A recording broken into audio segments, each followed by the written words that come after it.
muito bem-vindos ao BPMcast. Esse aqui é o seu podcast para tratar de assuntos de investimentos no Brasil e no exterior, empreendedorismo e o que mais você quiser. Podcast que não tem regra, então a gente vem aqui e fala o que quiser sobre assuntos diversos, sobre investimento principalmente, mas se quiser falar sobre outra coisa também, a gente fala aqui. Então esse podcast aqui, eu estou fazendo ele porque um leitor lá do blog bpmilhão.com, Daniel Lima, fez aqui duas sugestões e pediu para fazer o podcast. Então, a sugestão dele é sobre fundos quânticos. Ele bota aqui como avaliar, como eles diferenciam, qual o risco, se vale a pena ter uma parte da carteira nesse tipo de ativo. Mas eu confesso que eu não domino esse assunto não. Depois eu vou até pesquisar um pouco, é interessante. Esse aqui eu vou ficar devendo. Mas o segundo, ele fala aqui sobre estratégia para usar o fundo de reserva para quando surgir oportunidades. Muitos têm que manter um fundo de reserva para aproveitar a oportunidade, por exemplo, como uma queda da bolsa. Mas confesso que nunca vi uma abordagem para como aplicar nesses fundos no período de alta da bolsa e principalmente como fazer a retirada. Exemplo, imagina que a bolsa caiu 10% de um mês para o outro e no fundo de reserva existia 50 mil. Quanto deveria ser sacado desse fundo para aproveitar as oportunidades e ao mesmo tempo minimizar o risco da bolsa cair ainda mais? Pois bem, é uma boa pergunta. Em primeiro lugar, Daniel, é algo mais pessoal. Isso aqui é estratégia pessoal, né? Então vou dar a minha avaliação e dizer o que eu acho que a gente deve fazer, né? O que eu faço nesse caso aqui. O fundo de reserva a gente vai fazendo ele ali. Na minha opinião, ele não tem que ser muito grande, não. A gente tem que ir selecionando aí bons ativos e vai comprando. Mas é sempre bom ter um dinheirinho líquido, né?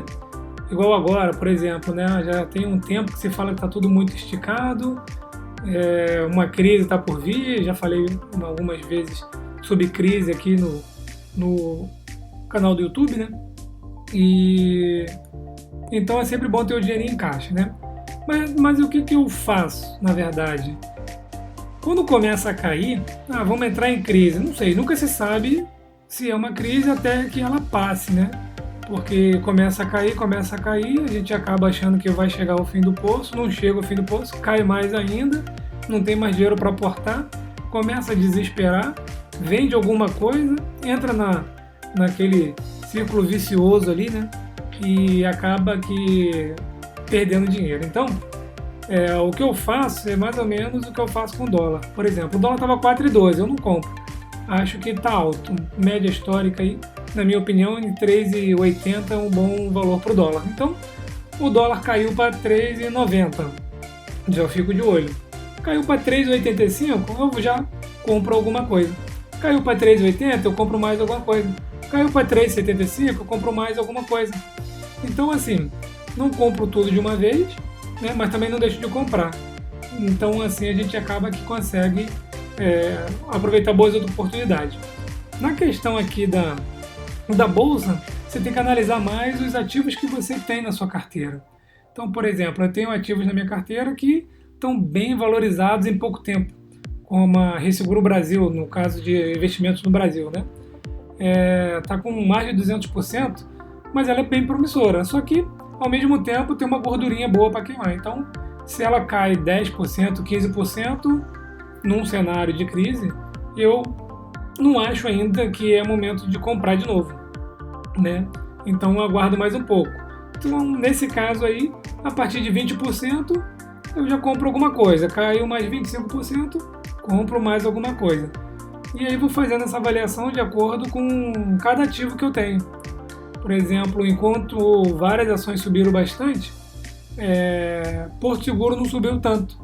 Então, de novo, olhando os resultados ali da empresa, se a empresa for boa, né, eu acabo que vou aportando. Mas a gente tem que lembrar que numa crise, estamos falando de crise, né? Numa crise, o balanço ele até que não influencia tanto. O pessoal começa a tirar dinheiro, os fundos vão tirando dinheiro e realmente isso daí joga o preço lá embaixo. Então, a dica que eu dou é vai comprando aos pouquinhos. Tem 50 mil? Então faz pelo menos 5 compras de 10 mil. Começou a cair, você achou que caiu 10%, 12%, 15%, estamos entrando numa crise, faz uma compra de 10 mil. Mas aí caiu mais 8%, faz outra compra de 10 mil. Mas subiu 8%, pelo menos você já tem 10 mil comprado ali num preço mais baixo. E assim vai acompanhando, que com certeza você vai ter preços diferentes. Aqui também a gente não está discutindo sobre preço importa ou não. Preço para mim importa, tem post aqui no blog falando sobre isso, mas a gente está falando no momento de crise, que foi a sua pergunta aqui. Tá? Então, era um podcast rapidinho para tratar desse assunto, é bem interessante, então se vocês tiverem curiosidade de ver aqui a pergunta do Daniel Lima e quiser responder para ele também, quiser falar sobre esse podcast, sobre a minha estratégia, fiquem à vontade, entre lá no site bpmilhão.com e lá no post onde fala do BPMcast tem então os comentários aí sobre esse podcast aqui. Forte abraço a todos, nos ouvimos então no próximo podcast.